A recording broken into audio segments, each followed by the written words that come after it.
আসসালামু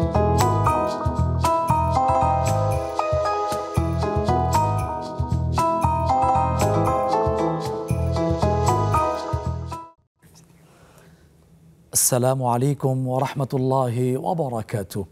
ইন্নাল হামদালিল্লাহ ওয়াসসালাতু ওয়াসসালামু আলা মান লা নাবিয়্যা বা'দা ওয়া আলা আলিহি ওয়া সাহবিহি ওয়া মান ওয়ালা। সুপ্রিয় দর্শক, এই মুহূর্তে কাছে দূরে দেশে প্রবাসে যে যেখান থেকে ইসলামী ব্যাংক বাংলাদেশ পিএলসি নিবেদিত নেক্সাস টেলিভিশন পরিবেশিত দ্বীনি অনন্য লাইভ আয়োজন ইসলামের জীবন বিধানে যারা যুক্ত হয়েছেন বা পরবর্তীতে হবেন, সবাইকে জানাচ্ছি আমি মোহাম্মদ মুস্তফা জামান অনেক অনেক প্রীতি, শুভেচ্ছা ও অনেক মোবারকবাদ। শুরু করছি মহান আল্লাহ সুবহানাহু ওয়া তাআলার একান্ত অনুগ্রহে আজকের এই চমৎকার আয়োজন। প্রিয় দর্শক, সূরা হুজুরাত ২৬তম পারা ১৫তম পৃষ্ঠা ইরশাদ হচ্ছে, ইন্নামাল মুমিনুনা ইখওয়া, নিশ্চয়ই মোমেনরা পরস্পর ভাই ভাই। তারপরে কোরআনের পরে সবচেয়ে বিশুদ্ধতম হাদিসের কিতাব সহিহ বুখারীতে আসছে, রাসূলুল্লাহ সাল্লাল্লাহু আলাইহি ওয়াসাল্লাম বলেছেন যে মুমিন একে অপরের ভাই, লা ইয়াজলিমুহু, তাকে জুলুম করবে না, তার প্রতি অত্যাচার অবিচার করবে না, তাকে তার দ্বীনি ভাইকে অন্যের উপরে হাওলা করে দিবে না। যে কেউ তার প্রয়োজন পূরণ করবে, আল্লাহ সুবহানাহু ওয়া তাআলা তার প্রয়োজন পূরণ করে দিবেন। সুবহানাল্লাহ, কত দামি কথা! তাহলে এই ভ্রাতৃত্বের দাবি কি হতে পারে? মুসলিম ভ্রাতৃত্বের দাবি হবে এটাই যে সে তার ভাইকে ভালোবাসবে, সমতার বিধান সে কায়েম করবে, সাহায্য করবে, হিংসা বিদ্বেষ পোষণ করবে না, বিশৃঙ্খলা সৃষ্টি করবে না, সংঘাত সে সৃষ্টি করবে না। এটাই হবে মুসলিম ভ্রাতৃত্বের দাবি। নিশ্চয়ই এই সংক্ষিপ্ত কথা থেকে অনুমান করা যাচ্ছে যে আজকের টপিক হচ্ছে মুসলিম ভ্রাতৃত্বের দাবি। এই বিষয়ে আলোচনা করবার জন্যে এবং আপনাদের প্রশ্নের দালিলিক চমৎকার জবাব দেওয়ার জন্য আমাদের মাঝে উপস্থিত আমন্ত্রিত মেহমান হচ্ছেন আপনাদেরই সুপরিচিত ইসলামী চিন্তাবিদ, গবেষক, লেখক এবং টঙ্গী ঐতিহ্যবাহী আন-নূর জামে মসজিদের মহতারাম খতিব মহতারাম শেখ আলী হাসান তৈয়ব হাফিজাহুল্লাহ। আসসালামু আলাইকুম ওয়া রাহমাতুল্লাহ। ওয়ালাইকুম আসসালাম ওয়া রাহমাতুল্লাহি ওয়া বারাকাতুহু। স্বাগত জানাচ্ছি মহতারাম, এই সময় কষ্ট করে আসছেন, বারাকাল্লাহু ফি হায়াতিক।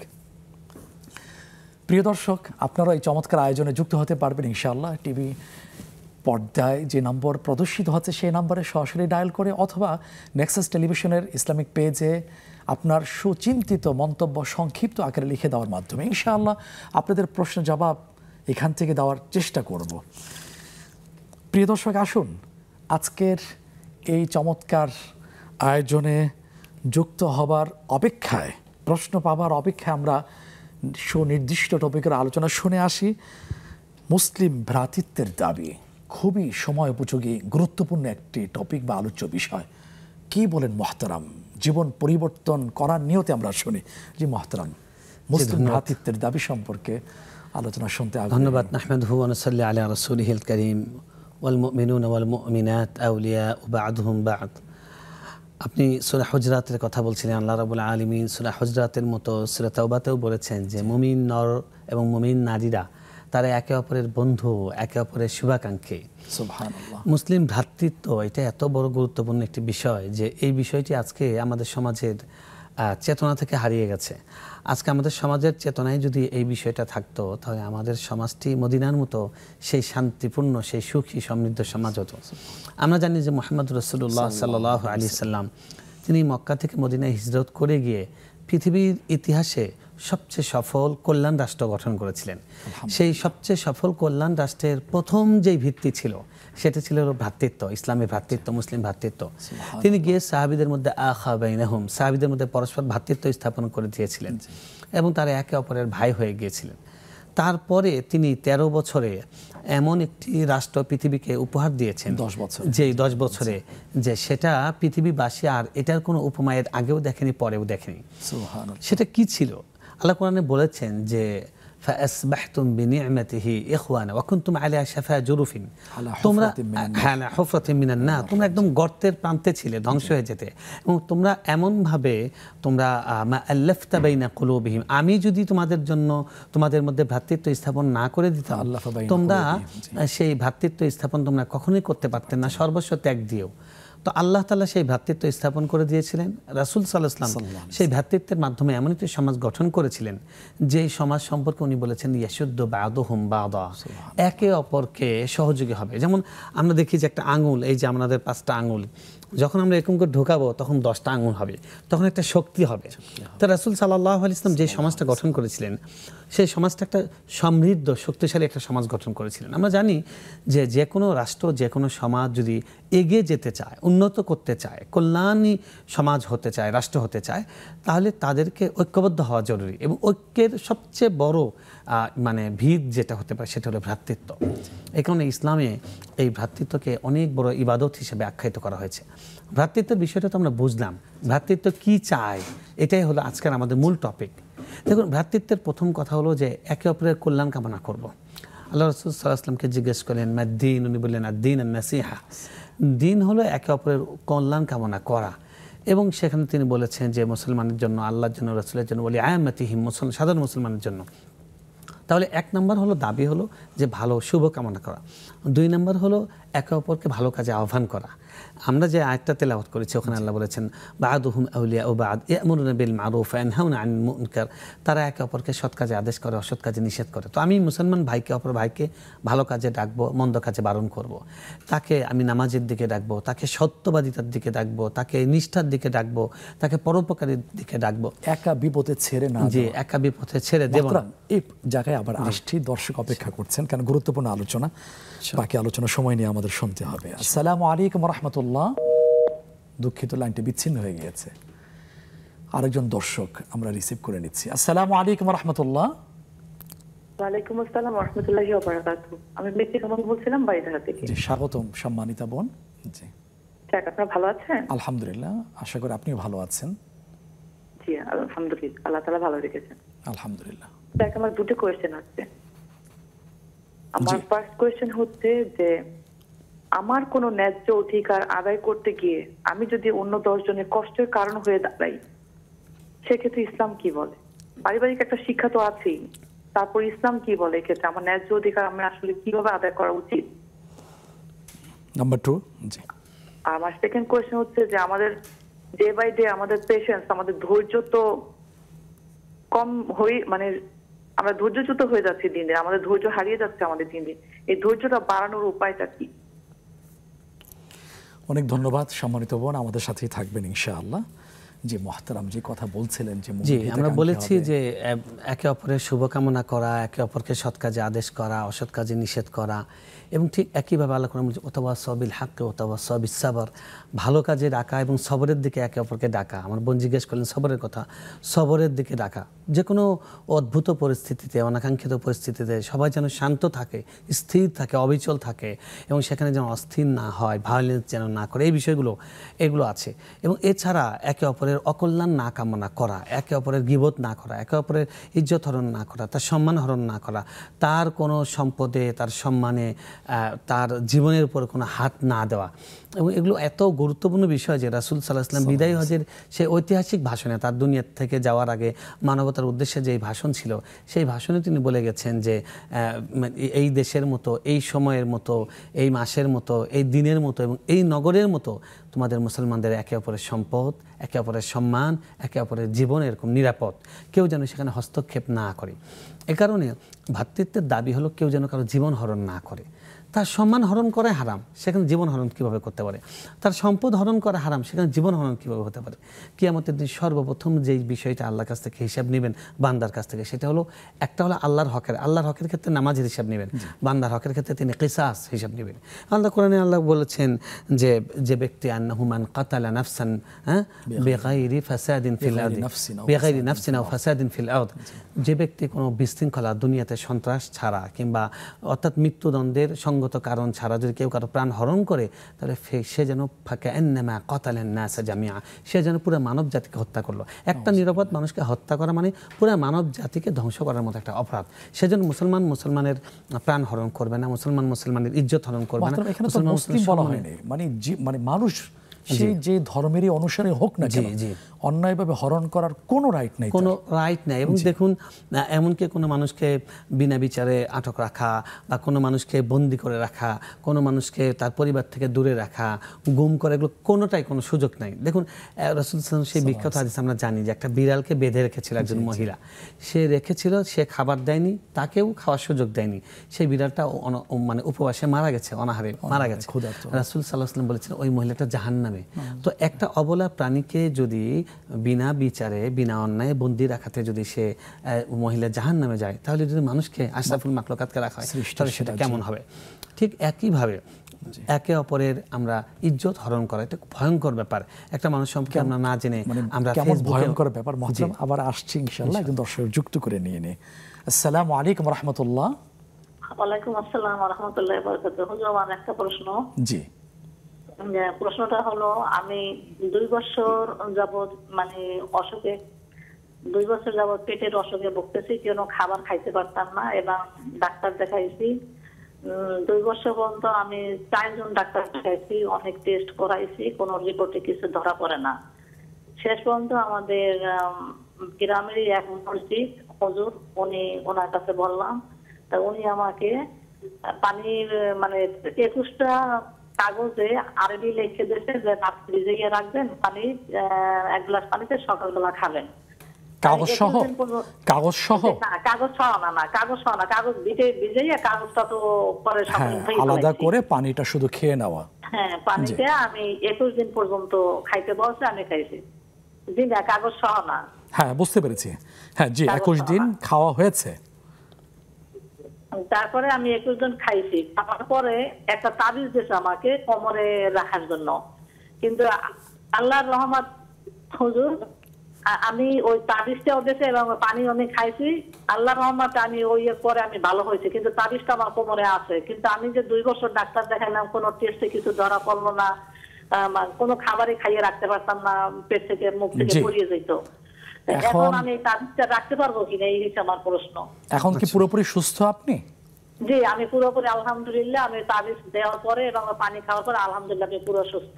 আলহামদুলিল্লাহ। জি, এখন রাখা যাবে কি যাবে না আমরা জানবো ইনশাআল্লাহ। আমাদের সাথেই থাকুন। জি মহতারাম, জি যে কথা বলছিলেন মহতারাম, আমরা বলছি মানুষের সম্মান হরণ করা এটা খুব ভয়ঙ্কর। একটা মানুষ সম্পর্কে না জেনে মন্তব্য করা, আমি সেটা এখন আমাদের কাছে সামাজিক যোগাযোগ মাধ্যম আছে, সামাজিক যোগাযোগ মাধ্যমে মন্তব্য করছি, অন্য মানুষের কাছে করছে। আল্লাহ রাব্বুল আলামিন ওয়ালা ইয়াগতাব বা'দুকুম বা'দ, আল্লাহ বলেছেন তোমরা একে অপরের গীবত করো না।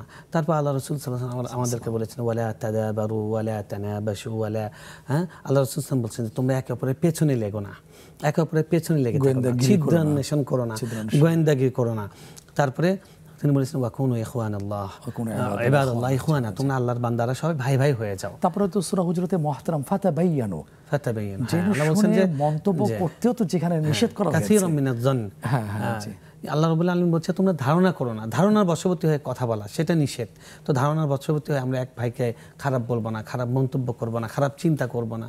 হ্যাঁ, এরকমভাবে একটা মানুষকে এক কথায় তার জীবন, তার সম্পদ, তার সম্মান, এই 3টার মধ্যে কোনো জায়গায় কোনোভাবে আঘাত না করা, এটা ভ্রাতৃত্বের প্রধান দাবি। তারপরে হলো তার জন্য কল্যাণ কামনা করা, তাকে বিপদে এগিয়ে যাওয়া, তাকে সহযোগিতা করা। এবং মুসলমানের উপর 5টি হক রয়েছে একজন মানুষ হিসেবে। আল্লাহ রাসূল সাল্লাল্লাহু আলাইহি ওয়াসাল্লাম বলেছেন যে আলাল মুসলিম হাক্কুন, হ্যাঁ সিত্তুন আছে, খামসুন আছে, হাক্কুল মুসলিম আলাল মুসলিমি খামসুন, সিত্তুন আছে, যে একজন মুসলমানের উপর আরেকটা মুসলমানের মৌলিক 5টি বা 6টি হক রয়েছে। তার মধ্যে একটা হলো যখন সালাম দেয় সালামের উত্তর দেওয়া, যখন কেউ মারা যায় তখন তার জানাজার দাফন কাফনের ব্যবস্থা করা, তারপর অসুস্থ হলে তাকে দেখতে যাওয়া, হ্যাঁ এরকম তিনি হাঁচি দিলে সেই হাঁচির উত্তর দেওয়া, তিনি যদি আপনাকে দাওয়াত দেন তাহলে সেই দাওয়াতে সাড়া দেওয়া, এই হকগুলো রয়েছে। এরকম আরও যে সমস্ত পারিবারিক সামাজিক হক রয়েছে একে অপরের প্রতি, সেই হকগুলো আদায় করা। বিশেষ করে প্রতিবেশীর হকগুলো মুসলমান হিসেবে আমরা একে অপরের হক, প্রতিবেশীর হকগুলোর ব্যাপারে রাসূল সাল্লাল্লাহু আলাইহি ওয়াসাল্লাম বলেছেন যে জিবরিল আমাকে এত বেশি প্রতিবেশীর হকের ব্যাপারে তাগিদ দিয়েছেন, আমি মনে করলাম যে প্রতিবেশীকেও সম্ভবত ওয়ারিস বানিয়ে দেওয়া হবে, যে উত্তরাধিকার সম্পত্তিতে ভাগ দেওয়া হবে। সুতরাং আমরা বুঝতে পারছি যে একজন মুসলমান ভাই সম্পর্কে, একজন নাগরিক সম্পর্কে, যে তাদের ব্যাপারে তাদের যে কোনো কিছু জানমালের কোনো কিছু যেন আঘাত না হয়, সেটা আমাদের ব্যক্তিগতভাবে সকলের চেষ্টা করতে হবে, এবং কেউ কারো মানে সম্পদে, জনসম্পদে বা তার সম্মানে যেন আঘাত না করে সেটা নিশ্চিত করতে হবে। এবং এটা নিশ্চিত করার জন্য কিন্তু এক একটা সভ্য রাষ্ট্র হয়েছে, আইন আদালত সবকিছু এটার জন্য হয়েছে। সুতরাং আমরা ব্যক্তি হিসেবে যেমন একে অপরের ক্ষেত্রে এটা দায়িত্ব, ঠিক আইন আদালত যত ব্যবস্থাপনা আছে তাদেরও একই দায়িত্ব যে আমাদের দেশের মধ্যে সেই পরিবেশটা যেন বজায় থাকে সেটা নিশ্চিত করা। জাযাকাল্লাহ খাইরান। মহতারাম সমাজের বিরুদ্ধে যাওয়ার ফিরে এসে ইনশাআল্লাহ আমরা প্রশ্নোত্তর পর্বে চলে যাব। প্রিয় দর্শক, তন্ময় শুনছিলেন আজকের টপিকের উপরে চমৎকার আলোচনা। আমরা বিরতিতে যাচ্ছি। প্রশ্ন আছে, অন্যের কষ্টের কারণ সৃষ্টি করে ন্যায্য দাবি আদায় করা যাবে কিনা, ধৈর্য বৃদ্ধির কোনো কি উপায় আছে, এই জাতীয় জীবন ঘনিষ্ঠ গুরুত্বপূর্ণ প্রশ্ন নিয়ে আমরা ফিরে আসছি বিরতির পরে। আশা করি ততক্ষণ আমাদের সাথেই থাকবেন ইনশাআল্লাহ।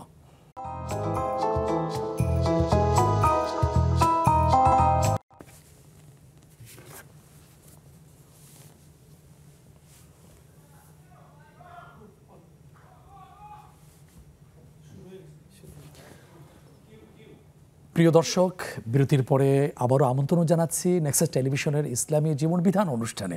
আপনাদের প্রশ্ন জবাব দিচ্ছেন মোহতারাম শেখ আলী হাসান তাইয়িব হাফিজাহুল্লাহ। আমরা বিরতির আগে জীবন ঘনিষ্ঠ বেশ কয়েকটি প্রশ্ন পেয়েছি, আমরা উত্তর জানার চেষ্টা করছি মোহতারাম শেখের কাছ থেকে। যে মোহতারাম, একজন সম্মানিত বোন বারিদারা থেকে জীবন ঘনিষ্ঠ সময় উপযোগী একটি গুরুত্বপূর্ণ প্রশ্ন আমাদের কাছে রেখেছেন। সেটা হচ্ছে, ন্যায্য দাবি আদায়ের ক্ষেত্রে যদি অন্যের কষ্টের কারণ যদি সৃষ্টি হয়ে থাকে, সেটা ইসলাম কিভাবে দেখে? দেখুন, ইসলাম তো কমপ্লিট কোড অফ লাইফ, পুরা মানব জাতির জন্য। ইসলামের মূল নীতি এই ক্ষেত্রে হলো লা দারারা ওয়ালা দিরারা। আপনি ক্ষতির শিকার হবেন না, কারো ক্ষতি করতেও পারবেন না। তো আপনি চুপ করে ক্ষতির শিকার হবেন, সেটাও ইসলাম চায় না। আবার আপনি নিজের ভালোটা আনতে গিয়ে কারো ক্ষতি করবেন, সেটারও ইসলাম অনুমোদন নেই। এবং কারো বৈধ ন্যায়সঙ্গত হক যেটা আছে, ওলা তানসানা সাইবাকা মিনাদ দুনিয়া, তোমার যেটা দুনিয়ার অংশ আছে সেটা তুমি ভুলে যাও না, সেটা তুমি চেয়ে নাও, আদায় করে নাও, কোনো সমস্যা নেই। কিন্তু সেটা করতে গিয়ে অন্যের অধিকার হরণ করা যাবে না। সেই ক্ষেত্রে যদি হয় সরকারি কোনো স্থাপনা, সেটা তো সরকারের নিজস্ব কোনো সম্পদ নয়।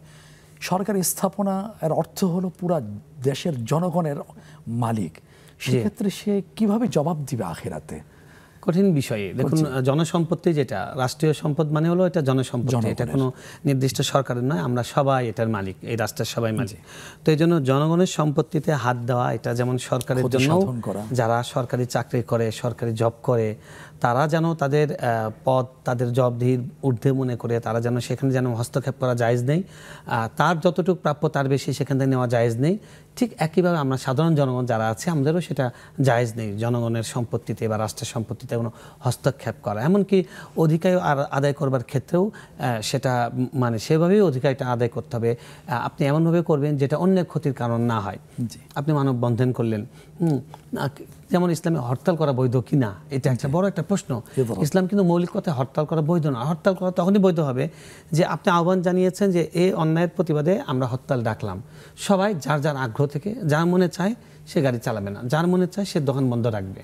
কিন্তু আপনি কাউকে বাধ্য করতে পারবেন না যে আজকে আপনি গাড়ি চালাতে পারবেন না, আজকে দোকান বন্ধ করেন, কারণ এটা অন্যের হক লঙ্ঘন। স্বেচ্ছায় যদি কর্মবিরতিতে যায়, হ্যাঁ, সেটাই শুধুমাত্র জায়েজ আছে, অন্যথায় জায়েজ নেই। তো সে কারণে আমরা বলবো যে মানে নিজের অধিকার আদায় করতে গিয়েও অন্যের সম্পদ বা অন্যের অধিকারে হস্তক্ষেপ করা সেটা জায়েজ নেই। এটাই হলো ইসলামের বিধান। সেক্ষেত্রে আবার জীবন হরণের তো কোনো প্রশ্নই আসে না, প্রশ্নই ওঠে না। জাযাকাল্লাহু খাইরান। এরপরে সম্মানিত বোনের দ্বিতীয় প্রশ্ন হচ্ছে, ওনার আশঙ্কা থেকেই বলছেন আমাদের কেমন জানি ধৈর্য কমে যাচ্ছে, ধৈর্য বৃদ্ধির ব্যাপারে পরামর্শ চাচ্ছেন।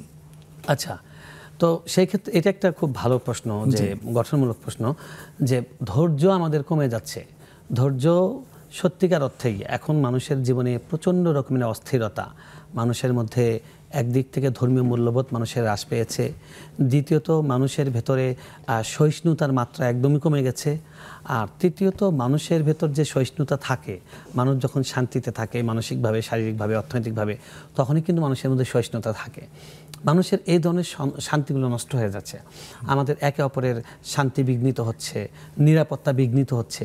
এই জিনিসগুলো যখন বিঘ্নিত হয় তখন কিন্তু মানুষ সেখানে সহিষ্ণুতা ধরে রাখতে পারে না।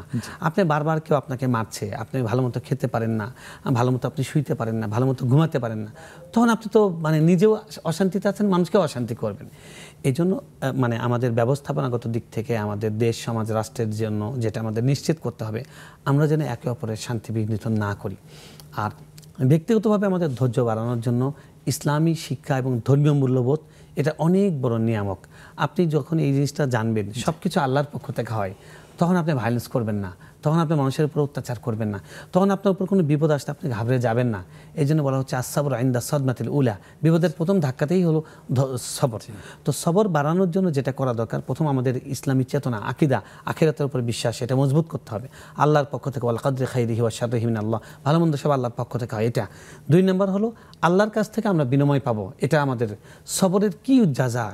আল্লাহ রাব্বুল আলামিন কোরআন বারবার বলেছেন বিগাইরি হিসাব, হিসাব ছাড়া দেওয়া হবে। ওয়া বাশিরিস সাবিরিন, যারা ধৈর্য ধারণ করে তাদেরকে ধৈর্যের সুসংবাদ দেন যে আল্লাহ তাদেরকে জান্নাতের সুসংবাদ দিচ্ছেন। এবং ধৈর্যশীল কারা ছিলেন? নবী যারা ছিলেন তারা ধৈর্যশীল ছিলেন। এই জিনিসগুলো আমাদের বেশি বেশি চিন্তা করতে হবে, চর্চা করতে হবে। লাস্ট আমরা যেটা করতে পারি, ধৈর্য যেন আল্লাহ বাড়িয়ে দেন, এর জন্য দোয়া করতে পারি, রব্বানা আফরিগ আলাইনা সাবরান ওয়া সাব্বিত আকদামানা। চমৎকার। এই দোয়াটা আমরা বেশি বেশি করতে পারি, তাহলে ধৈর্য বাড়বে ইনশাআল্লাহ। কথা সূরা বাকারা 2য় পারার শেষ পৃষ্ঠা আসছে বোধহয়। মাত্র এক দর্শক আছেন, আমরা একটু যুক্ত করে নেওয়ার চেষ্টা করছি। আসসালামু আলাইকুম ওয়া রাহমাতুল্লাহ। ওয়ালাইকুম আসসালাম ওয়া রাহমাতুল্লাহ। জি বোন, কি জানতে চাচ্ছি? জি, আমি জানতে চাচ্ছি প্রশ্ন, হ্যাঁ। হিন্দুদের 52 বিধর্মীদের সাথে দেখা হলে কিভাবে সালাম আদাব দেব বা কি বলতে হবে তাদেরকে? জি। আর আরেকটা প্রশ্ন হচ্ছে, আমরা অনেক সময় না জানাতেও শিরিক জাতীয় গুনাহ করে ফেলি, হয়তো আমরা বুঝতেই পারিনি যে আমরা শিরিক করে ফেলছি। সেই থেকে কিভাবে মুক্তি পাবো, মানে সেটা থেকে আমরা কিভাবে ক্ষমা পেতে পারি? জি, অনেক গুরুত্বপূর্ণ প্রশ্ন বোন। আসসালামু আলাইকুম। ওয়ালাইকুম আসসালাম ওয়া রাহমাতুল্লাহি ওয়া বারাকাতুহু। আরেকজন দর্শক, আসসালামু আলাইকুম ওয়া রাহমাতুল্লাহ। আসসালামু আলাইকুম হুজুর, আমি মাসুম, কুমিল্লা ধর্মপুর থেকে। জি, স্বাগতম ভাইয়া। আজকের কি প্রশ্ন? Thank you. আমার জাযাকাল্লাহ খাইরান। জি হুজুর, আমার 2টি প্রশ্ন। প্রথম প্রশ্ন হলো যে দলিল আল কোরআন সূরা আল মাইদা আয়াত নম্বর 116 অধ্যায় 5, এতে কোরআন বলতেছে, ঈসা নবী বলতেছেন, হে আল্লাহ সুবহানাহু ওয়া তাআলা, আপনি ওই দিন সাক্ষী থাকবেন, আমি খ্রিস্টান লোকদেরকে বলিনি যে তোমরা আমাকে মানো। আমি বলেছি তোমরা আল্লাহকে মানো, আমার প্রভুই তোমাদের প্রভু। ওই দিন আল্লাহ সাক্ষী থাকবেন বলতে গিয়ে কোরআন এই আয়াতে কি বলতেছে? আমার প্রভুই তোমাদের প্রভু।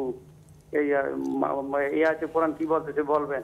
আর দ্বিতীয় প্রশ্ন হলো যে সূরা আহজাব আয়াত নম্বর 40 অধ্যায় 33, এই আয়াতে কোরআন বলতেছে ঈসা নবী আবার আসবেন মুহাম্মদ সাল্লাল্লাহু আলাইহি সাল্লামের উম্মত হয়ে। এই আয়াতে কোরআন বলতেছে ঈসা নবী আবার আসবেন মুহাম্মদ সাল্লাল্লাহু আলাইহি সাল্লামের উম্মত হয়ে। এর মানে কি? সবার জন্য বলবেন, সবার জন্য। আসসালামু আলাইকুম। জি জি, অনেক ধন্যবাদ। আমাদের বলা তো সবার জন্যই। জি, ধন্যবাদ, জাযাকাল্লাহ খাইরান। জি মোহতারাম, ভাইয়ের একটা আবেগ মিশ্রিত প্রশ্ন ছিল। জি, আমরা ধৈর্য বৃদ্ধির চমৎকার আপনি কথা বলেছেন, মাশাআল্লাহ। এরপরে এক বোনের আকীদা সংক্রান্ত প্রশ্ন, পেটে ব্যথা 2 বছর, চিকিৎসা করিও কোনো লাভ হয়নি। পরে গ্রাম এক হুজুর 21 দিন কাগজ ভিজানোর পরে পানি এবং কোমরে তাবিজ দিয়েছে, সুস্থ। এখন তাবিজটা এখন রাখবেন কিনা? খুবই ভালো একটা প্রশ্ন। দেখুন, কখনো কখনো এরকম অসুখ হতে পারে যেগুলো দেখা গেছে দৃশ্যমান আমাদের যে চিকিৎসা পদ্ধতি আছে, আমাদের সেই পদ্ধতি এবং রোগ নিরূপণের যে সমস্ত টেস্টগুলো আছে সেগুলো করার পরে কোনো রোগ ধরা পড়ে না। এরকম যদি হয় তাহলে বুঝতে হবে যে সেখানে সেহের করা হয়েছে, কেউ কাউকে জাদু করতে পারে। এটা হাদিসে কোরআন এটা বারবার করে আছে। এবং আল্লাহ রাব্বুল আলামিন কোরআনে 2টি সূরা নাজিল করেছেন, মুআওয়াযাতাইন, কুল আউযু বিরাব্বিন নাস, কুল আউযু বিরাব্বিল ফালাক। এবং রাসূল সাল্লাল্লাহু আলাইহি ওয়াসাল্লামকেও জাদু করা হয়েছিল। এবং আল আইনু হাক্কুন, রাসূল সাল্লাল্লাহু আলাইহি ওয়াসাল্লাম বলেছেন যে মানুষের চোখ লাগে, অর্থাৎ মানুষকে দেখে যদি মানুষ মানে বেশি মুগ্ধ হয় বা কোনো মন্তব্য করে, হ্যাঁ, তাহলে সেক্ষেত্রে মানুষের চোখ লাগে, মানুষের ক্ষতি হতে পারে, অসুস্থ হতে পারে, এটার কারণে মৃত্যু পর্যন্ত হতে পারে। জি, এটা হাদিসে আছে। তো সম্ভবত আপনার এরকম কিছু হয়েছিল। তো তিনি আপনাকে একজন আলেম বা একজন ইসলাম সম্পর্কে জানেন, কোরআন হাদিস সম্পর্কে, তার কাছে আপনি গিয়েছেন, তিনি আপনাকে দোয়া পড়ে লিখে দিয়েছেন, সেটা ধুয়ে সেটার পানি খেয়েছেন, এ পর্যন্ত ঠিকই আছে। তাবিজ দিয়েছেন, তাবিজটা এখন কোমরে রাখছেন। আমরা বলবো যে দেখুন, তাবিজ তো জায়েজ অনেক শর্ত সাপেক্ষে, যদি কিন্তু শহর কিছু কিছু আলেম তাবিজকে জায়েজ বলেছেন, কিন্তু অধিকাংশ আলেমের মত হলো তাবিজ জায়েজ নেই। বিশেষ করে তাবিজের সঙ্গে যদি বিভিন্ন রকমের আকীদাগত বিচ্যুতি থাকে, তাহলে সেটা শিরকের দিকে মানুষকে নিয়ে যায়। এবং তাবিজকে কেন্দ্র করে বা আমাদের বিভিন্ন মানে ভ্রান্ত ফকির এবং ভণ্ড কবিরাজ গ্রামাঞ্চলে তারা মানুষের অনেক ক্ষতিও সাধন করেছে, মানুষের ঈমান হরণ করছে। এই জন্য আমরা বলবো যে তাবিজ থেকে দূরে থাকুন। উনি যে আমলগুলো আপনাকে করে ফু দিয়েছেন বা আপনাকে পানি পড়া দিয়েছেন, সেগুলো খান। ফু দেওয়া এটা সুন্নাত, আর রুকিয়া মিনাস সুন্নাহ। এমনকি পানি পড়াও খেতে পারেন, মাটিতে ফু দিয়ে সেটা দিয়ে আপনি শরীরে লাগাতে পারেন, তাতে কোনো সমস্যা নেই। কিন্তু আমরা আপনাকে বলবো তাবিজটা আপনি ওনার সঙ্গে কথা বলুন, যে আপনি বলেন যে আপনি আমাকে আমল শিখিয়ে দেন, আমি আমলগুলো পড়বো, পানি পড়া দিয়ে দেন, আমি তাবিজটা রাখতে চাচ্ছি না। তাবিজটা না রাখাটাই আপনার জন্য ঈমানের জন্য নিরাপদ। জি, শুকরান, জাযাকাল্লাহ খাইরান। সময় আছে আরেকটি বিরতিতে যাবার। প্রিয় দর্শক, আপনারা দেখছেন নেক্সাস টেলিভিশনের জনপ্রিয় ইসলামী অনুষ্ঠান ইসলামী জীবন বিধান। সময় হয়েছে আরেকটি ছোট্ট বিরতিতে যাবার। ফিরে আসছি আরও গুরুত্বপূর্ণ প্রশ্নের উত্তর নিয়ে। ততক্ষণ আমাদের সাথেই থাকবেন ইনশাআল্লাহ।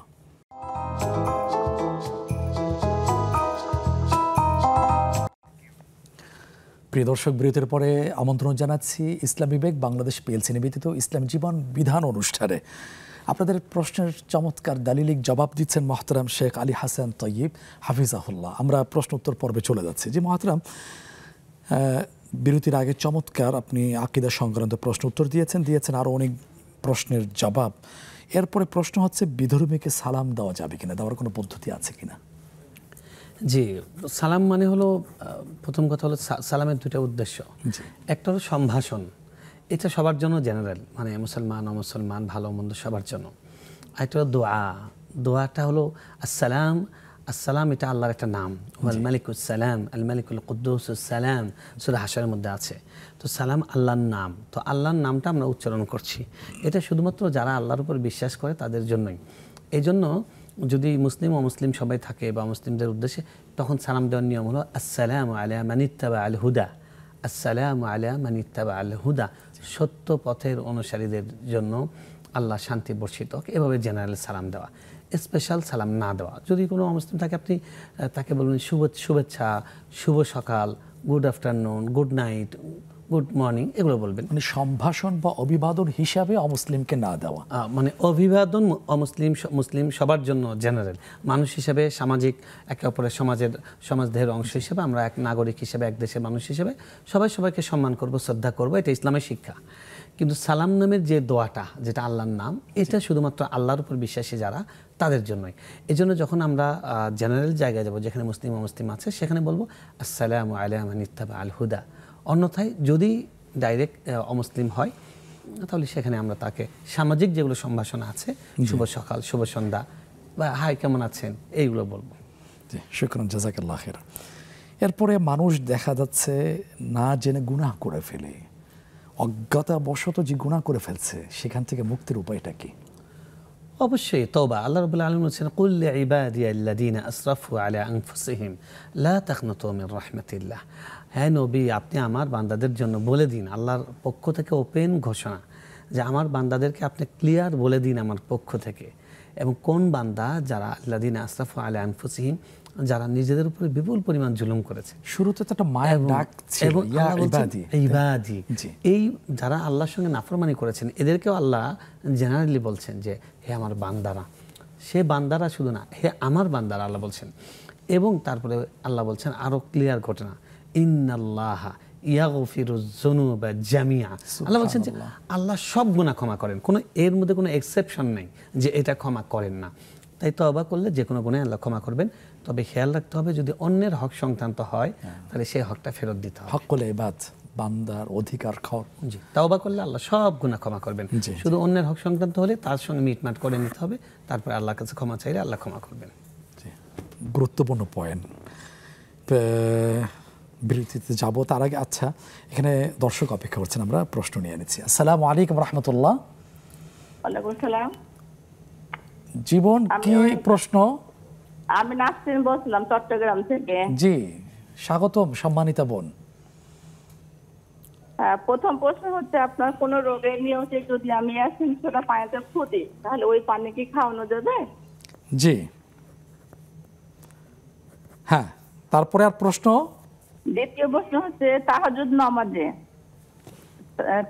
নামাজের সিজদায় অথবা কোন নফল নামাজের সিজদায় আমি কি রাব্বি হাবলি মিনাস সলিহিন বলতে পারবো? তাহাজ্জুদ নামাজের কোন জায়গায়? সিজদায়। সিজদাতে। জি সিজদাতে। জি অথবা নফল নামাজে, যে কোনো নফল নামাজের সিজদায় জি আমি কি সিজদায় রাব্বি হাবলি মিনাস সলিহিন বলতে পারবো? জি বলা যাবে কিনা আমরা জানাবো ইনশাআল্লাহ, আমাদের সাথেই থাকবেন। অনেক ধন্যবাদ। জি মোহতারাম, গুনাহ হয়ে গেলে মুক্তিরূপে আপনি বলেছেন তওবা ইস্তেগফার, সুন্দর কথা বলেছেন, বান্দার হক। কিন্তু এখন দেখা যাচ্ছে ভাই বোনকে তার ন্যায্য অংশটুকু দিচ্ছে না, অথবা ব্যক্তি বিশেষ মানুষের ঋণ নিয়েছে, সেখান থেকে পরিশোধটুকু পুরোপুরি আদায় হয়নি, উনি চলে যাচ্ছেন, নামাজ পড়ছেন, হজ করছেন ইত্যাদিতে, ভালো কাজও করছেন, সেক্ষেত্রে কি হবে আখিরাতে তার ফায়সালা? আমরা গত 2 সপ্তাহ আগে এখানে একটা আলোচনা হয়েছে যে মানুষের হক লঙ্ঘন করে কিন্তু তারা খুব ইবাদত বন্দেগী করে, তাদের ব্যাপারে আমরা খুব স্পষ্ট সেদিন বলেছি, অনেকগুলো হাদিস আছে। কেউ যদি ব্যক্তিগতভাবে ইবাদত করে এটা ব্যক্তিগত আল্লাহর সাথে, আল্লাহর হকের বিষয়, কিন্তু বান্দার হক সেটা ক্লিয়ার না করা পর্যন্ত আল্লাহ ছাড়বেন না। এমনকি শহীদ হলে মানুষের সব গুনাহ মাফ, আল্লাহ তার জন্য সর্বোচ্চ সম্মান রেখেছেন। সেও যদি ঋণ করে থাকে তার সাথে মিটমাট না করা পর্যন্ত আল্লাহর কাছে কোনো ছাড় নেই। তো সুতরাং এই ধরনের যারা নিজেদের বোনের হক মেনে দিয়েছে বা অন্য কারো হক আত্মসাৎ করেছে, গলাধকরণ করেছে, এদের কোনো উপায় নেই, এদের সাথে মিটমাট করে তারপরে জান্নাতে যেতে হবে। তা পৃথিবীর সব ইবাদত দিয়ে ওরা জান্নাতে যেতে পারবে। আচ্ছা মোহতারাম, এটা হলো আর্থিক দিকটা আপনি চমৎকারভাবে বলেছেন। যদি হয় আচরণিক কথা, আমরা যে 3টা হক বললাম, মানুষের জীবনে, মানুষের সম্পদে, মানুষের সম্মানে, এই 3টার কোনো একটা হক যদি কেউ লঙ্ঘন করে এটা তার কাছ থেকে মিটমাট করতেই হবে, না হলে কিয়ামতের দিন তার আমলনামা থেকে সওয়াব নিয়ে তার সাথে মিটমাট করে তারপরে তার সাথে হিসাব হবে। এবং রাসূল সাল্লাল্লাহু আলাইহি ওয়াসাল্লাম বলেছেন যে সবচেয়ে নিঃস্ব ওই ব্যক্তি, মানে আতাদরুনা মানিল মুফলিস, সবচেয়ে নিঃস্ব কোন ব্যক্তি? রাসূল সাল্লাল্লাহু আলাইহি ওয়াসাল্লাম বললেন যে ওই ব্যক্তি হলো সবচেয়ে নিঃস্ব যে অনেক সওয়াব নিয়ে আসবে, আসার পরে মানুষ অবাক হয়ে যাবে, এত নেকির পাহাড় নিয়ে আসছে। সেই ব্যক্তি তারপরে একজন এসে বলবে সে আমাকে থাপ্পড় দিয়েছিল, সে আমার গীবত করেছিল, সে আমার চগলখড়ি করেছিল। এভাবে তাদেরকে তার সওয়াব দিয়ে দিয়ে এগুলো প্রায়শ্চিত্ত করা হবে। করতে করতে তার সওয়াব শেষ, তারপরেও তার পাওনাদার শেষ হয়নি। এবার তাদের আমলনামা থেকে গুনাহ তাকে দেওয়া হবে প্রায়শ্চিত্ত হিসেবে। এখন সে গুনার বোঝা নিয়ে সে জাহান্নামে যাবে। নাউযুবিল্লাহি মিন যালিক। রাসূল সাল্লাল্লাহু আলাইহি ওয়াসাল্লাম বলেছেন সবচেয়ে নিঃস্ব এই ব্যক্তি। এই জন্য যারা বদ ধার্মিক আছেন, যারা ধর্মের আবেশ ধরেন, ধর্মচর্চা ব্যক্তিগতভাবে করেন কিন্তু মানুষের হক লঙ্ঘন করেন, মানুষের সম্পদ মেরে দেন, রাষ্ট্রের সম্পত্তি আত্মসাৎ করেন, এদেরকে দেখলে আসলে করুণা হয় যে কিয়ামতের দিন সবচেয়ে নিঃস্ব তারা হবেন। আল্লাহ যেন এরকম দুর্ভাগা আমাদের কাউকে না বানান। আল্লাহুম্মা আমিন। আরেকজন দর্শক কি জানতে চাচ্ছেন জেনে আসি। আসসালামু আলাইকুম রহমতুল্লাহ। দুঃখিত, লাইনটা বিচ্ছিন্ন হয়ে গেছে। প্রিয় দর্শক, আবার চেষ্টা করুন, আশা করি আমাদের সাথে যুক্ত হতে পারবেন। জি মহাতরাম, এরপর প্রশ্ন হচ্ছে একজন সম্মানিতা বোনের জানতে চাওয়া, সেটা হলো রোগ থেকে শিফার উদ্দেশ্যে সূরা ইয়াসিন পড়ে পানিতে ফু দিয়ে সেই পানি কি পান করা যাবে কিনা? জি অবশ্যই সেটা যাবে। কোরআনের যে কোনো সূরা পড়ে ফু দিয়ে পানি পান করা যাবে, গায়ে দেওয়া যাবে। রাসূল সাল্লাল্লাহু আলাইহি ওয়াসাল্লাম এটা আমল করেছেন। আল্লাহ কোরআন বলেছেন কুল হুয়া শিফা। আপনি বলেন যে এটা হলো শিফা, কোরআন হলো শিফা, এই জন্য কোরআন পুরাটাই শিফা। কোরআনের প্রত্যেকটা অংশ, প্রত্যেকটা আয়াত শিফা। তাই যে কোনো সূরা আপনি পরে ফু দিতে পারেন, পানিতে ফু দিয়ে খেতে পারেন, সরাসরি শরীরে ফু দিতে পারেন। এগুলো সাহাবীদের থেকে এগুলো বর্ণিত আছে, এটা বৈধ কাজ এবং এটা করলে উপকার হয়। কেউ যদি বিশ্বাসের সঙ্গে করে এটা সে সুফল পাবে, এটা আমাদের পরীক্ষিত। আকবরই কি আপনার কাছ থেকে পরামর্শ আমরা পেতে পারি? যে জি, বিশেষ করে মুআওয়াযাতাইন, 2 সূরা কুল আউযু বিন্নাস, কুল আউযু বিল ফালাক, এই 4 কুল বিশেষ করে পড়ে ফু দিলে, এবং সূরা ফাতিহা, এই সূরার একটা নামই হলো সূরাতুশ শিফা। সূরা ফাতিহা পড়ে সাহাবীদের ঘটনা আছে, সাপে কেটেছে, সেটা সূরা ফাতিহা পড়ে দম করেছেন, সেটা ভালো হয়ে গেছে। তো কারো যদি বিশ্বাস ওই পর্যায়ের হয়, সাপের বিষ কেটে যাবে ইনশাআল্লাহ, কিন্তু ঈমানটা ওই পর্যায়ে যেতে হবে। মাত্র কোন বইতে দেখা যায় আয়াতুশ শিফা, শিফা সংক্রান্ত আয়াত আছে, সেগুলো যদি সুস্থতার নিয়তে ওই আয়াতগুলো পড়ে যদি দম করা হয়, পানিতে ফু দেওয়া হয়, সেটা জি, কতটুকু যে কোনো রোগের কার্যকর জন্য হতে পারে? উপকারী, যে কোনো রোগের জন্য উপকারী। কোরআনের মধ্যে যেই শব্দগুলো, যে আয়াতগুলোর মধ্যে শিফার কথা আছে, ওই মারিতুফা ওয়া ইয়াশফিন, যেখানে শিফা শব্দগুলো আছে, এই আয়াতগুলো পড়ে ফু দিলে এটা যে কাজ হয় এটা পরীক্ষিত হয়, এটা আরো এগুলো বেশি আমল করা ফলপ্রসূ যেতে হতে পারে। জি। শুকরান, জাযাকাল্লাহ খাইরান। দর্শক আছেন, দ্রুত আমরা যুক্ত করে নেওয়ার চেষ্টা করছি। আসসালামু আলাইকুম ওয়া রাহমাতুল্লাহ। ওয়ালাইকুম আসসালাম রাহমাতুল্লাহ। জীবন, জানতে যাচ্ছি আপনার প্রশ্ন, দ্রুত করে ফেলুন। যে হুজুর সূরা আলাকের 1 থেকে 15 পর্যন্ত যদি পড়ি তাহলে এখানে কি সেজদা দিতে হবে কিনা? আয়াত কয়টি আছে বোন? শেষ পর্যন্ত? না না, 15 পর্যন্ত। আজ সিজদার আয়াত তো সর্বশেষ আয়াতে আছে। হ্যাঁ হ্যাঁ, তো এখন 15 পর্যন্ত পড়তে দিতে হবে কিনা? আচ্ছা, ওই এই পর্যন্ত তো আয়াতে সিজদা নেই। হ্যাঁ, তো দিতে হবে কিনা? না, দিতে হবে না। যে এই মহতরম বলতেন, কিন্তু আমি ছোট্ট করে বলে দিয়েছি। জি, আর কোনো প্রশ্ন? হ্যাঁ হ্যাঁ, আর তাহাজ্জুদ নামাজে নিয়ত কিভাবে করব, আর 4 রাকাত পড়লে হবে কিনা? একসাথে এক সালামে? না না, 2 সালামে। 2 সালামে, জি জি, ঠিক আছে। আর 3 নাম্বারটা হুজুর, যে আমার ভাই বিদেশে ছিল, তো অসুস্থ ছিল, তো এখন আমি ওর যে মানত করেছিলাম যে 30 জুমা রোজা থাকবো। এখন জি সবাই জি বলে জি, যে সরি, শেষের অংশটা আবার একটু বলুন। যে 30 জুমা রোজা থাকবো, মানত করেছিলাম জি, আমার ভাইয়ের জন্য। তো এখন সবাই বলে যে জুম্মার দিন রোজা থাকা ভালো না, এমনকি বৃহস্পতিবারে থাকলে হবে কিনা? আচ্ছা আচ্ছা, জি, আমরা বুঝতে পেরেছি। অনেক ধন্যবাদ, আমাদের সাথেই থাকুন। জি মোহতারাম, এবার আমরা যাচ্ছি আরেকটি প্রশ্নে। সেটা হলো তাহাজ্জুদ নামাজ সহ যে কোনো নফল নামাজের সেজদায় রব্বির হামহুমা অথবা রব্বি হাবলি মিনাস সালিহিন, বিখ্যাত এই দোয়াগুলো পড়া যাবে কিনা? জি প্রিয় বোন, অবশ্যই পড়া যাবে। রাসূল সাল্লাল্লাহু আলাইহি ওয়াসাল্লাম বলেছেন যে বান্দা আল্লাহর সবচেয়ে কাছে চলে যায়, আকরাবু মা ইয়াকুনুল আবদু ওয়া হুয়া সাজিদ, আল্লাহর সবচেয়ে কাছে চলে যায় সিজদার সময়। আল্লাহ রাসূলের জন্য বলেছেন ফাআকসিরু ফীহি মিনাত দুআ, সিজদার মধ্যে বেশি বেশি দোয়া করো। অবশ্যই আপনি দোয়া করতে পারেন যে কোনো নামাজে, আপনি কোরআনে বর্ণিত আয়াতগুলো দিয়ে আরবি দোয়া যে কোনো নামাজে করতে পারেন। আপনার নফল নামাজে তো আরো প্রাণ খুলে করবেন। যা ইচ্ছা তেলাওয়াত করা মনে হয় যাবে না বোধহয়। আয়াত দোয়াগুলো আয়াতের দোয়া যেগুলো আছে, দোয়ার আয়াত, সেগুলো তেলাওয়াত হিসেবে না, দোয়া হিসেবে সেগুলো পড়তে পারবেন, এবং পড়লে খুব কাজ হয়। পড়া সুন্নাহ, রাসূল সাল্লাল্লাহু আলাইহি ওয়াসাল্লাম বলেছেন, সাহাবীরা পড়েছেন। জি, শুকরান, জাযাকাল্লাহ। আমরা অনেক প্রশ্ন উত্তর জেনেছি, আরও জানবো। হাতে প্রশ্ন আছে, তবে এখন একটা বিরতি থেকে ফিরে এসে ইনশাআল্লাহ। প্রিয় দর্শক, আপনারা দেখছেন ইসলামী ব্যাংক বাংলাদেশ পিএলসি নিবেদিত ইসলাম জীবন বিধান অনুষ্ঠান। সময় হয়েছে আরেকটি বিরতি যাবার, ফিরে আসছি কিছুক্ষণের মধ্যেই ইনশাআল্লাহ। ততক্ষণ আমাদের সাথেই থাকুন।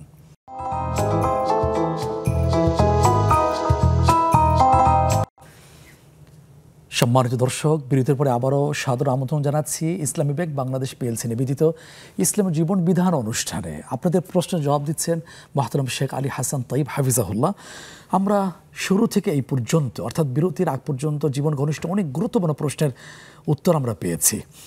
তবে দুটো প্রশ্ন আয়াত সম্পর্কিত বা তাফসীর সংক্রান্ত, এই দুটো প্রশ্নের বিষয়টা আমাদের কাছে সুস্পষ্ট নয়। আমি সম্মানিত দর্শককে, প্রশ্নকারীকে বিনয়ের সাথে অনুরোধ করছি, আপনি তাফসীর ইবনে কাসির অথবা স্থানীয় বড় আলেমের কাছ থেকে একটু সহযোগিতা নিয়ে নেওয়া। আমরা আবার দুঃখ প্রকাশ করছি যে এবার বাকি পরবর্তীতে কখনো যদি প্রশ্নটা আবার ক্লিয়ার করে করতে পারেন, ইনশাআল্লাহ আমরা উত্তর দেওয়ার চেষ্টা জি করব। ইনশাআল্লাহ। প্রিয় দর্শক, হয়তো আপনি শুনতে পেয়েছেন, পরবর্তীতে আবার একটু চেষ্টা করবেন আরও স্পষ্ট করার জন্য। যে এবার আমরা চলে যাচ্ছি বাকি ফোন করে প্রশ্নের দিকে। সেটা হলো সূরা আলাকে 15 নম্বর আয়াত পর্যন্ত যদি তেলাওয়াত করা হয়ে থাকে তাহলে সিজদা দেওয়া লাগবে কিনা? আমি যদিও বলেছি আপনার কাছ থেকে যদি তিনি শুনতে সম্ভবত পেতেন। যেটা জানতে চেয়েছেন যে সিজদার যে নির্দিষ্ট আয়াতটি আছে তার আগ পর্যন্ত যদি কেউ তেলাওয়াত করে তাহলে সিজদা দিতে হবে কিনা। আয়াত আছে 19টি, 15 নম্বর আয়াত পর্যন্ত যদি তেলাওয়াত করা হয়। জি, বুঝতে পেরেছি। তার উদ্দেশ্য এটাই ছিল যে সিজদার আয়াত পড়েননি, তার আগ পর্যন্ত পড়েছেন ওই সূরা থেকে, তাহলে সিজদা দিতে হবে কিনা? না, সিজদা দিতে হবে না। সিজদার আয়াত পড়লেই কেবল সিজদা দিতে হয়। এখন সূরা আলাক হোক, যে কোনো সূরা হোক, যখন সিজদা আয়াত পড়বেন তখন সিজদা করবেন।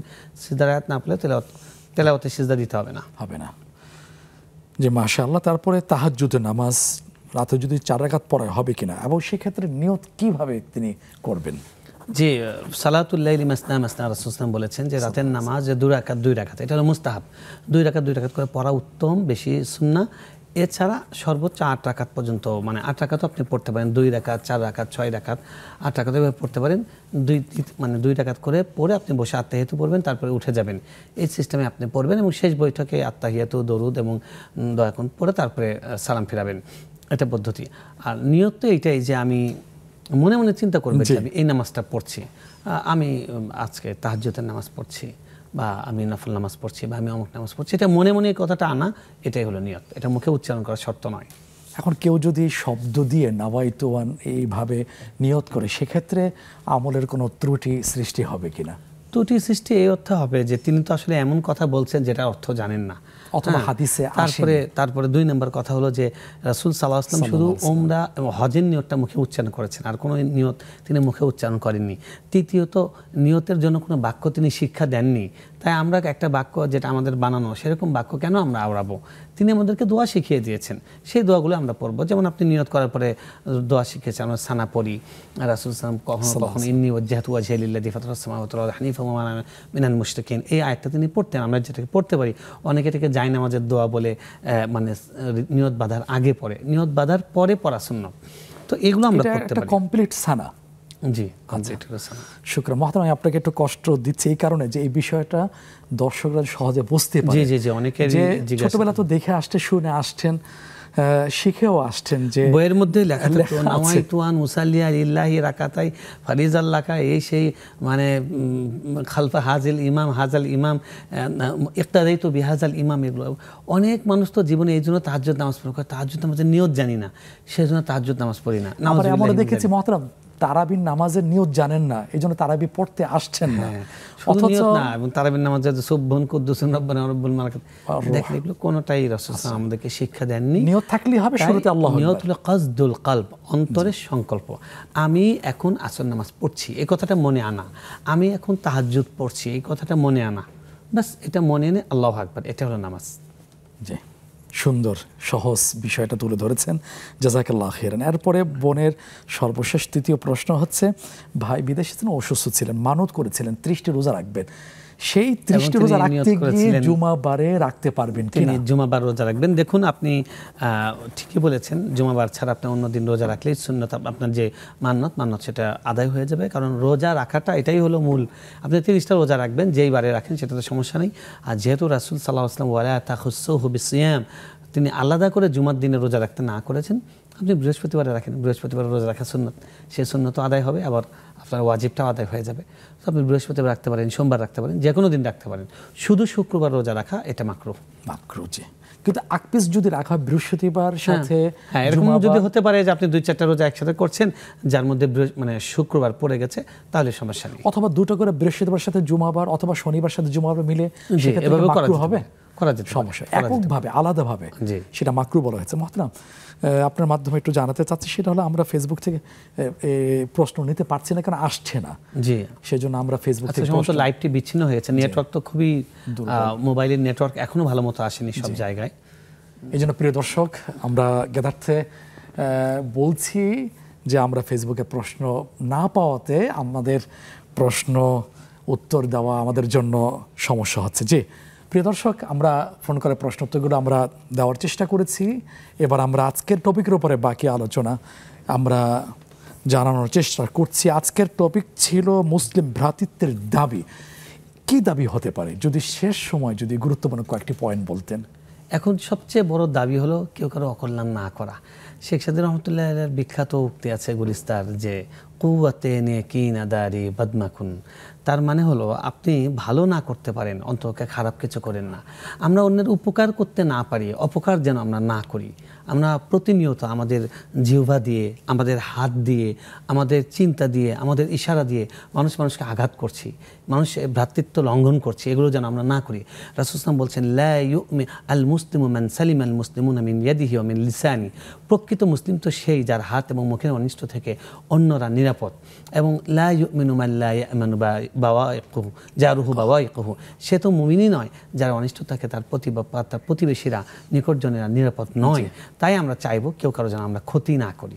শুকরান, জাযাকাল্লাহু খাইরান। চমৎকার আলোচনা আপনি উপহার দিয়েছেন, পেয়েছে দালিলিক প্রশ্নের জবাব। জাযাকাল্লাহু খাইরান। ওয়াইয়াকুম ওয়াইয়াকুম। আমিন। প্রিয় দর্শক, আজকের যে টপিক খুবই গুরুত্বপূর্ণ, মুসলিম উম্মার মধ্যে আজকের এই বিষয়টি খুবই অনুপস্থিত, অথচ ভ্রাতৃত্বকে কোরআনের ভাষায় বলা হয়েছে ফাসবাহতুম বিনিআমাতি, নিয়ামত বলা হয়েছে।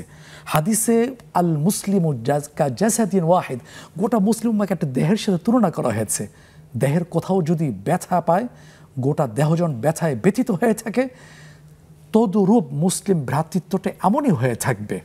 আল্লাহ তাআলা আমাকে আপনাকে সবাইকে মুসলিম ভ্রাতৃত্বের বন্ধনে আবদ্ধ হয়ে ঐক্য গড়ে তোলার তৌফিক দান করুন, আমিন। এই প্রত্যাশা আজ এখানে শেষ করছি। আল্লাহ হাফেজ। আসসালামু আলাইকুম ওয়া রাহমাতুল্লাহি ওয়া বারাকাতুহু।